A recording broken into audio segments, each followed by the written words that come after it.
Hello student, कल के इसमें जो लीक चैटिलियर प्रिंसिपल है, the factors influencing the Le Chatelier principle, मतलब कौन कौन से फैक्टर्स है। तो फैक्टर्स का मतलब जो ट्रेस ऑफ इक्विलिब्रियम सिस्टम को अप्लाई करोगे तब इक्विलिब्रियम डिस्टर्ब होगा, और जैसे इक्विलिब्रियम डिस्टर्ब होगा तो सिस्टम या रिएक्शन इक्विलिब्रियम अटेंड करने के लिए फिर से ट्राई करेगी। अब उसमें चेंज क्या होगा, इक्विलिब्रियम का डायरेक्शन कौन सा रहेगा, कौन से डायरेक्शन में इक्विलिब्रियम शिफ्ट होगा, तब न्यू इक्विलिब्रियम फॉर्म होगा। तो उसमें से एक जो फैक्टर है वो हो गया था, दो हो गए थे। एक फर्स्ट था कॉन्सेंट्रेशन।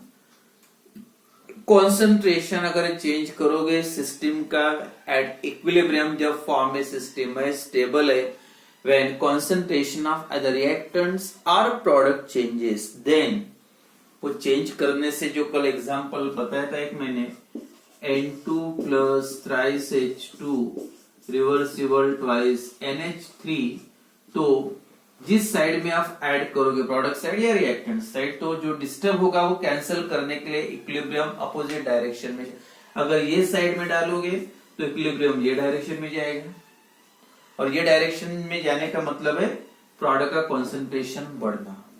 अगर ये डायरेक्शन ये साइड बढ़ाओगे तो इक्विलिब्रियम ये डायरेक्शन में, अगर प्रोडक्ट डालोगे रिएक्शन मिक्सचर में तो इक्विलिब्रियम रिवर्स डायरेक्शन में शिफ्ट होगा, मतलब from right to left. Reactants when added to the reaction mixture, equilibrium shifted from left to right। या दो पॉसिबिलिटीज है, एक तो ये डायरेक्शन में इक्विलिब्रियम शिफ्ट करना है तो रिएक्टेंट का कंसंट्रेशन बढ़ाओ और प्रोडक्ट का कंसंट्रेशन कम करो। कम भी किया तो ये साइड कमी हो जाएगी, मतलब इक्विलिब्रियम है। या उसका उल्टा, अगर रिवर्स डायरेक्शन में इक्विलिब्रियम लाना है तो प्रोडक्ट का कंसंट्रेशन बढ़ाओ तब इधर जाएगा, या रिएक्टेंट का कंसंट्रेशन कम करो। तो इस टाइप से कंसंट्रेशन का इफेक्ट हो सकता है इक्विलिब्रियम के पोजीशन पे। तो कौन से डायरेक्शन में इक्विलिब्रियम शिफ्ट होगा, क्या ऐड करने से, क्या कम करने से रिएक्टेंट प्रोडक्ट, ये फर्स्ट पॉइंट हो गया था। उसके बाद सेकंड था इफेक्ट ऑफ प्रेशर। और प्रेशर के में जब भी आप प्रेशर कोई भी सिस्टम का बढ़ाओगे तो इक्विलिब्रियम का डायरेक्शन क्या रहेगा, तो उसमें एक ही पॉइंट आपको याद रखना है, when system is at equilibrium when it is subjected for the increase of pressure. वो सिस्टम का अगर आपने प्रेशर बढ़ाया then the equilibrium shifted in that direction where the number of moles of that gases are less. तो सीधा सीधा equilibrium कौन से डायरेक्शन में शिफ्ट होगा प्रेशर बढ़ाने से, तो सीधा सीधा आपको सिंपल समझने के लिए दोनों साइड के नंबर ऑफ मोल्स काउंट करो। जिस डायरेक्शन में नंबर ऑफ मोल्स रिएक्टेंट हो या प्रोडक्ट की हो, नंबर ऑफ मोल्स कम हो गए वो डायरेक्शन में इक्विलिब्रियम शिफ्ट होता है प्रेशर बढ़ाने से। जैसे अमोनिया का एग्जांपल लोगे आप, प्रेशर बढ़ाने से इक्विलिब्रियम ये डायरेक्शन में शिफ्ट होगा या वापस आएगा, मतलब अमोनिया बनेगा या फिर से प्रोडक्ट का कन्वर्शन रिएक्टेंट में होगा। तो सीधा आप क्या करोगे, जिस साइड में कम है नंबर ऑफ मोल्स वो डायरेक्शन में जाएगा। इसके नंबर ऑफ मोल्स कितने, 2 अमोनिया है, और ये 3 + 1 4। कौन सी साइड में कम है, ये साइड में, मतलब ये है bye increasing pressure equilibrium shifted इन फॉरवर्ड डायरेक्शन, मतलब जितना प्रेशर बढ़ाओगे उतना अमोनिया का कंसंट्रेशन रिएक्शन मिक्सचर में बढ़ेगा क्योंकि उसके नंबर ऑफ मोल्स कम है। तो by increasing pressure equilibrium shifted in that direction where the number of moles of gases are less. तो ये भी पॉइंट हो गया था। एंड देन जो नेक्स्ट है that is effect of temperature. Third point effect of temperature. अब temperature का इफेक्ट क्या होगा, तो effect of temperature that depends on equilibrium reaction, either it is exothermic और एंडोथर्मिक। अगर एक्सोथर्मिक है मतलब रिएक्शन जब होगा तो हीट इवॉल्व होगी। रिएक्शन इन विच, सिंपल है, reaction in which heat is evolve मतलब हीट बाहर जा रही। तो हीट बाहर जा रही क्योंकि रिएक्शन को जरूरत किसकी है, रिएक्शन सिस्टम का टेम्परेचर कम चाहिए। जितनी हीट बाहर जाएगी उतना रिएक्शन फास्ट होगा एक्सोथर्मिक रिएक्शन में। मतलब ओरिजिनल कंडीशन क्या है रिएक्शन के लिए, फेवरेबल कंडीशन, मतलब reaction takes place at low temperature, अगर एक्सोथर्मिक है तो। और एंडोथर्मिक है, जैसे एग्जांपल कंडेंसेशन ऑफ वेपर, ये प्रोसेस कौन सी है?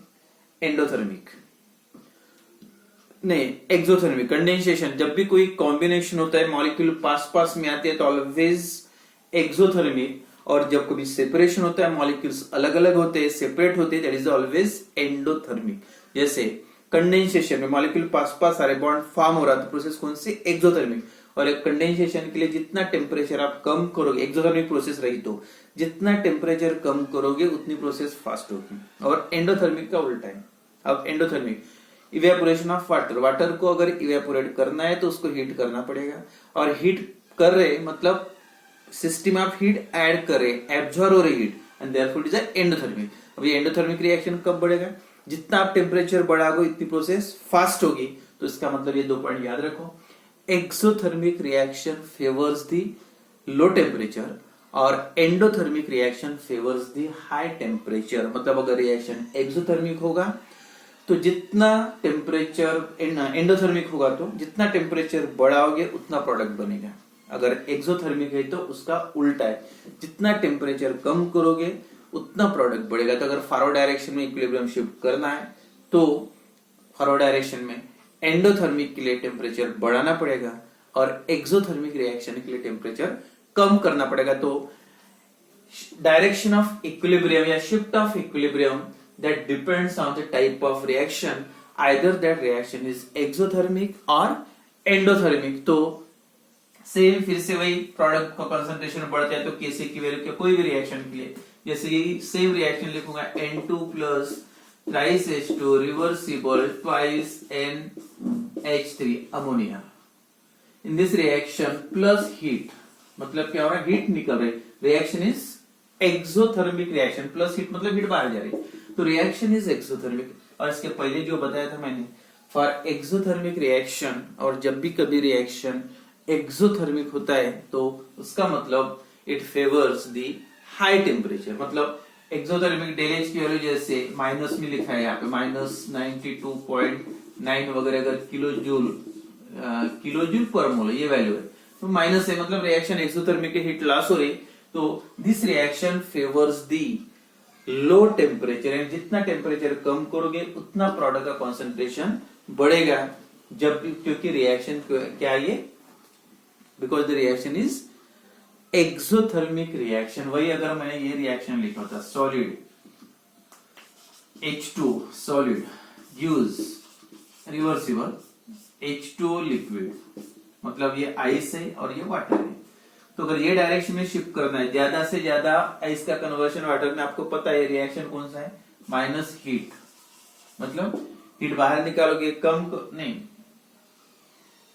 माइनस हीट यहाँ पे माइनस, ठीक है, मतलब डेलेज की वैल्यू क्या रहेगी? यहाँ पे प्लस रहेगी, क्योंकि हीट बढ़ाओगे तो कन्वर्शन होगा। तो जितना रिएक्शन कौन सा? एंडोथर्मिक है, मतलब हीट सप्लाई करना पड़ता तब आइस का कन्वर्शन वाटर में होगा। तो फॉर एंडोथर्मिक रिएक्शन आप जितना टेम्परेचर बढ़ाओगे उतना इक्विलिब्रियम फॉरवर्ड डायरेक्शन में शिफ्ट होगा। मतलब to shift the equilibrium in forward direction for exothermic reaction temperature must decreases, and for endothermic reaction temperature increases. तो एंडोथर्मिक के लिए टेम्परेचर बढ़ाना पड़ेगा और एक्सोथर्मिक के लिए टेम्परेचर कम करना पड़ेगा। तो इफेक्ट ऑफ टेम्परेचर जो है on the Le Chatelier principle वो डिपेंड करता है रिएक्शन कौन से टाइप का है, एक्सोथर्मिक है या एंडोथर्मिक है। एंड देन जो लास्ट फैक्टर है that is catalyst, effect of catalyst. Temperature के बाद लास्ट, अब कैटलिस्ट का इफेक्ट क्या होगा? Catalyst increases the rate of reaction. ये जो सब्सटेंस, केमिकल सब्सटेंस आपने पढ़ा है, chemical substance added to the reactants that increases the speed of reaction, that increases the rate of reaction is called as a catalyst. अब catalyst add करने से क्या होगा? देखो, इक्विलिब्रियम की पोजीशन चेंज होगी या नहीं होगी? जैसे ये रिएक्शन है CH3COOH plus C2H5OH, acidic acid plus ethyl alcohol that gives acid ethyl acid CH3COOC2H5 plus H2, मतलब acid plus alcohol gives ester form हो रहा। और ये रिएक्शन में if this reaction is carried out in the presence of catalyst, catalyst के presence में reaction होता है तो रिएक्शन की स्पीड बढ़ जाती है, ठीक है।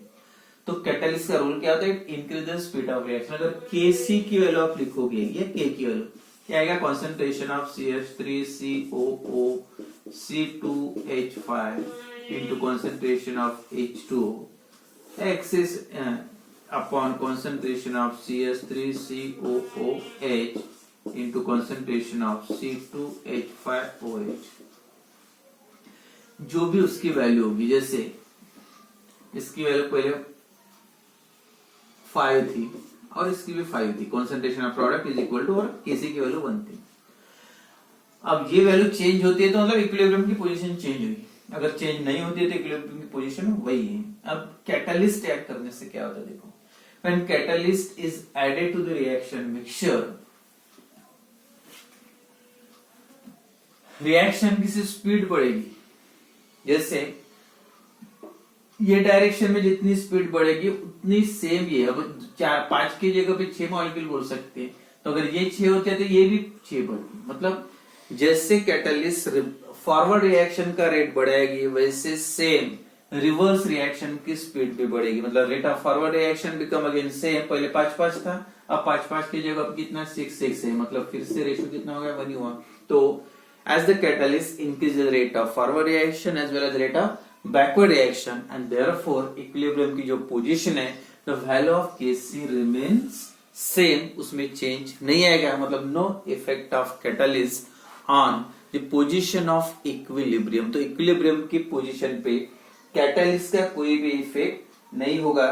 तो catalyst ऐड करने से बस इतना बोल सकते, it reduces only times मतलब कम टाइम में ज्यादा प्रोडक्ट हो सकता, लेकिन ज्यादा प्रोडक्ट फॉर्मेशन या ज्यादा रिएक्टेंट फॉर कंजर्वेशन स्पीड बढ़ेगी। यानी जितने टाइम में या 5 मॉलिक्यूल प्रोडक्ट के और 5 मॉलिक्यूल रिएक्टेंट होने के लिए अगर 1 मिनट लगा होगा, तो बस कैटालिस्ट ऐड करने से आधा मिनट हो सकता है, लेकिन टाइम चेंज होगा बट कॉन्सेंट्रेशन चेंज नहीं होगा, because it increase the rate of forward reaction as well as backward reaction, and therefore no effect of catalyst on the position of equilibrium या value of Kc। Kc की value change होना मतलब equilibrium की position change होना। तो यहाँ पे जो फैक्टर्स है इन्फ्लुएंसिंग द ली कैटेलाइट प्रिंसिपल हो गए कंप्लीट। और लास्ट एक टॉपिक बचा है इंडस्ट्रियल एप्लीकेशन, उसमें सेम यही रिएक्शन है, फॉर्मेशन ऑफ अमोनिया वाला, बस उसके इंडस्ट्रियल अगर प्रिपेयर करना है अमोनिया गैस, तो आप लीड कैटेलाइट प्रिंसिपल का कैसे यूज करोगे, बस ये बताना है। क्या करना पड़ेगा, टेम्परेचर बढ़ाना पड़ेगा, टेम्परेचर कम करना पड़ेगा। तो सबसे पहले इंडस्ट्रियल एप्लीकेशन एक हैबर्स प्रोसेस है, साइंटिस्ट का नाम है Haber's process. This process is used for the preparation of ammonia gas from N2 gas and H2 gas, but reaction is reversible. Concentration of ammonia is very small, तो concentration बहुत ही कम है, and plus heat, मतलब reaction कौन सा है, exothermic है, heat बाहर निकल रही, तो रिएक्शन कौन सा रहेगा, एक्सोथर्मिक। ये कंडीशन, ये 3 फैक्टर का अप्लाई करके कौन से, concentration, temperature and pressure apply करके ये जो अमोनिया का यील्ड आप कैसे बढ़ाओगे, मतलब अमोनिया का कंसंट्रेशन रिएक्शन मिक्सचर में ज्यादा से ज्यादा होना चाहिए, यील्ड ज्यादा से ज्यादा होना चाहिए। तो एक लेते हैं फर्स्ट, पहले कॉन्सेंट्रेशन। अब जो कॉन्सेंट्रेशन का मैंने बताया था, अगर प्रोडक्ट का यील्ड बढ़ाना है तो रिएक्टेंट का कॉन्सेंट्रेशन बढ़ाना पड़ेगा। मतलब फॉरवर्ड इक्विलिब्रियम कैन शिफ्टेड, मतलब आपको इक्विलिब्रियम को फॉरवर्ड डायरेक्शन में शिफ्ट करना है, मतलब ज्यादा से ज्यादा रिएक्टेंट का कन्वर्जन प्रोडक्ट में होना चाहिए, and it is possible by adding either N2 gas और H2 गैस, मतलब ऐड करके, और by removing ammonia.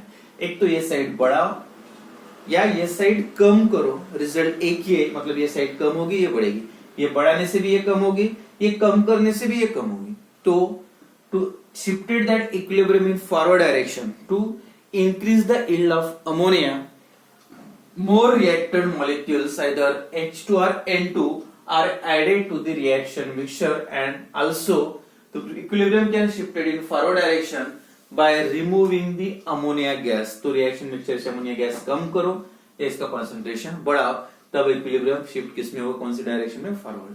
Second factor pressure. अब प्रेशर का क्या होगा देखो. फॉर दिस रिएक्शन जो प्रेशर लगता है बहुत ज्यादा 250 atm. अब हाई प्रेशर या लो प्रेशर, बहुत ज्यादा प्रेशर है, बाय इंक्रीजिंग प्रेशर तो ये इंडस्ट्रियल ज्यादा अमोनिया बनाने के लिए कितना प्रेशर बढ़ाना पड़ता है. इंडस्ट्रियल वैल्यू जो 250 atm प्रेशर जब बढ़ता है तब अमोनिया गैस का कॉन्सेंट्रेशन बढ़ जाता है. कैसे, प्रेशर का इफेक्ट क्या रहेगा, तो इसके पहले जो प्रेशर का पॉइंट बताया था मैंने, जब प्रेशर इंक्रीज होता है तो इक्विलिब्रियम कौन से डायरेक्शन में शिफ्ट होगा, तो जो बताया था मैंने, equilibrium is shifted in that direction where the number of moles of gases are less. Pressure बढ़ाने से, तो इसके लिए आपको दोनों साइड की नंबर ऑफ मोल्स काउंट करना है, जिसके कम होंगे वो डायरेक्शन में इक्विलिब्रियम शिफ्ट होगा. तो प्रोडक्ट साइड की नंबर ऑफ मोल्स कितने, 2 है, रिएक्टेंट साइड की 3 + 1 4 है, तो उसका मतलब प्रेशर बढ़ाने से इक्विलिब्रियम जो आपको चाहिए वही डायरेक्शन में जाएगा, मतलब अमोनिया का कॉन्सेंट्रेशन बढ़ेगा. And therefore means to increase the yield of ammonia the pressure of reaction mixture increases and that may be कितना है 250 atm तक प्रेशर बढ़ाना पड़ेगा.